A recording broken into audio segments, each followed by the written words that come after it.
Just pick it up by the handles, Steve. That's what they're there for. How we doing, everybody? Kev Ashford back in the saddle for another van cam here on the biggest Man United fan channel in the land. This is the United Stand. It is match day. Aston Villa against Manchester United, and I suppose for some Manchester United fans just like myself, this game cannot come slow enough. Yes, I just said it cannot come slow enough. Look at the previous two games. Tottenham absolutely annihilate us at home. Absolutely ran through us. Do not get me started. Midweek, was it much better? You know, I know the players are trying to hype this up with this, you know, the 90th minute goal or whatever it was. Big Harry Maguire comes up to salvage a point at FC Porto, which on reflection, before the game, if you'd have said 1-1, 2-2, 3-3, whatever, you'd have took a draw. But in the manner of how it happened, to go 2-0 up and basically to surrender that lead and find yourself 3-2 behind at one stage, it is not sustainable. So let me know exactly where you are at this moment in time. I think with Erik ten Hag, at the end of the Spurs game, obviously the ground was more or less empty.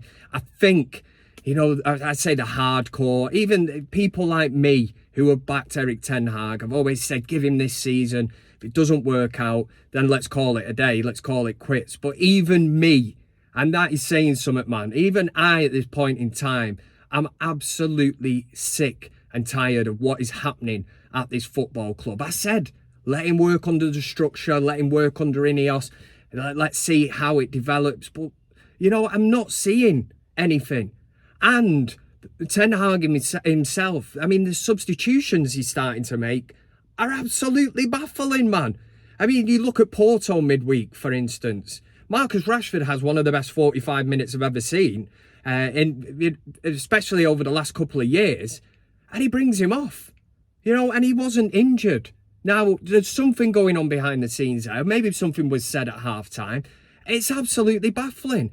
Yeah, he'll try and pull the wool over our eyes after it by saying it was rotational. Well, because we have a game at the weekend. Well, why start Rashford?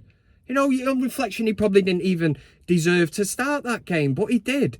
So something is going on. We hear about the player leaks, and now we've got a massive, massive game against Aston Villa. And by God, this won't be. I don't think it's going to be an easy watch at all for any Man United fan.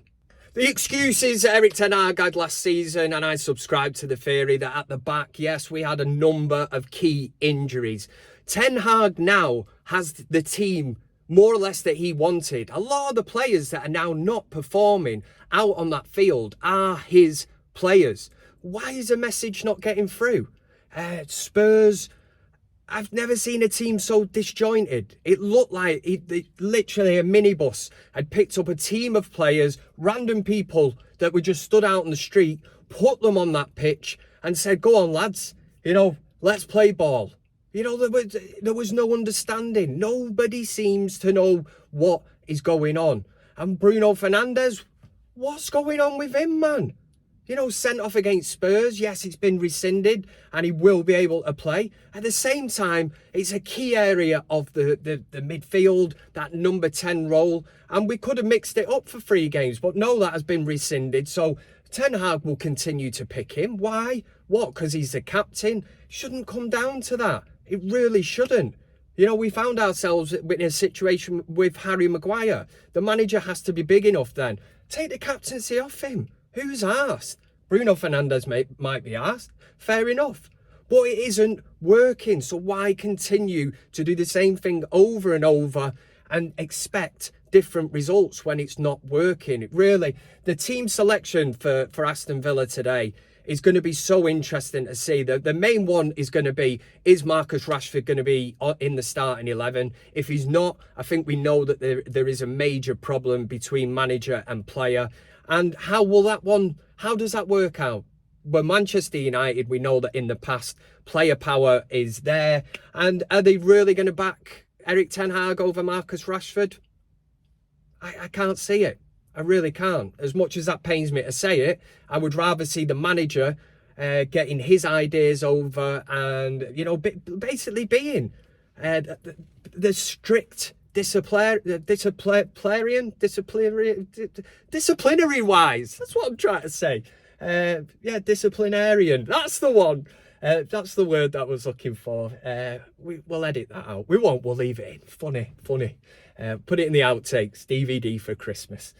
It's going to be a really, really tough game, this. And I do worry, obviously, in terms of Aston Villa, on the back of a historic Champions League victory, 42 years after actually winning the trophy. They've beaten Bayern Munich, so they are on a high. And Unai Emery's been absolutely sensational. Some people will look, I'm not just saying it because of the Bayern Munich result, but you look at what a manager in him has done, turning Aston Villa around their fortunes and that. And, it's tough to take, because people like me, and there's lots of them, I've backed Erik ten Hag. And I do feel, and get in the comment section on this, could this be Erik ten Hag's last game for United? I mean, if they're going to make a change, if it does get embarrassing today against Aston Villa and it's a kind of Liverpool Spurs result, I can't see any coming back from that. And if they're looking to make a change, at least you've got this international break now to try and sort things out behind the scenes. Something is broken at Manchester United. If even the players that he have signed are not on the same hymn sheet or singing from the same hymn sheet, I don't understand where we go from here. I really don't. And it is really, really worrying. One player I was glad to see get on the score sheet midweek against Porto was Rasmus Højlund. I think he's absolutely pivotal to the way that Erik ten Hag wants to play. He's going to press from the front. He's disciplined, strong, and he took his goal well. He's certainly one of them players that once he starts scoring, as we seen last season before the injury, seems to come in bursts.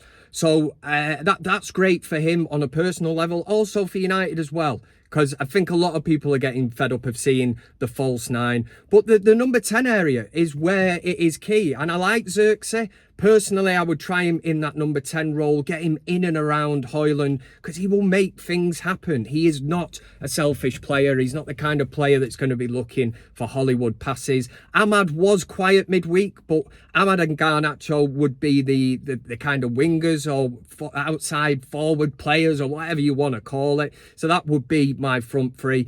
And a bit further back, protection-wise, hopefully Mainu is back, because I think we missed him midweek. And Ugarte, what we signed him for this kind of money? I know the Premier League is difficult, but we need, the whole reason to bring him in was to kind of replace Casemiro, whose legs, they've gone, yeah?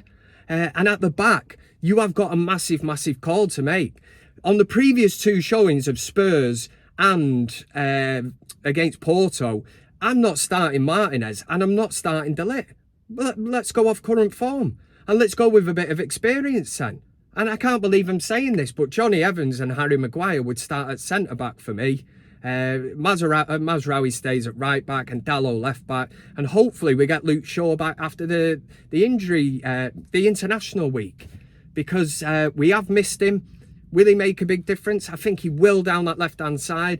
But the major issue at this moment in time is you've got Lisandro Martinez totally out of sorts, and Matthias de Ligt. I don't know whether it's a crisis of confidence or what it is. Is it just the fact that them two are not a good partnership? And Lisandro Martinez, I'm not saying he was made to look good, but in previous seasons had a Rolls Royce of a defender in Raphael Varane playing next to him, and they did complement each other. And again, I know partnerships take time to settle in, but we are 6 games into a Premier League season. We're staggering around in the Europa League, and it does not look good. We can't see any light at the end of the tunnel, and confidence is built on results. Can United get one today?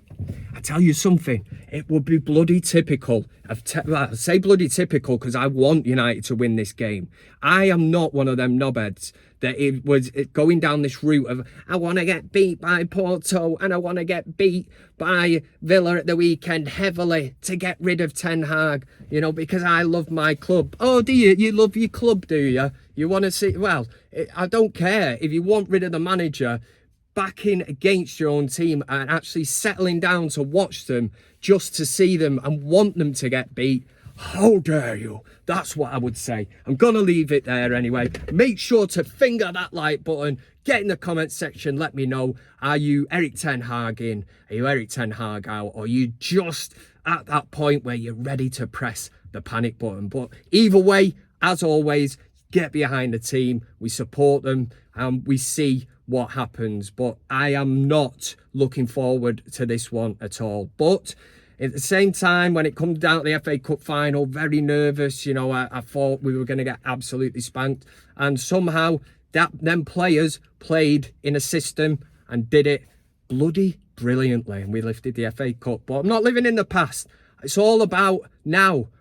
Forget about what players have done in the past. It is who is performing now, and far too many players are not performing. But for Man United against Aston Villa at Villa Park, it's come on United! Ah!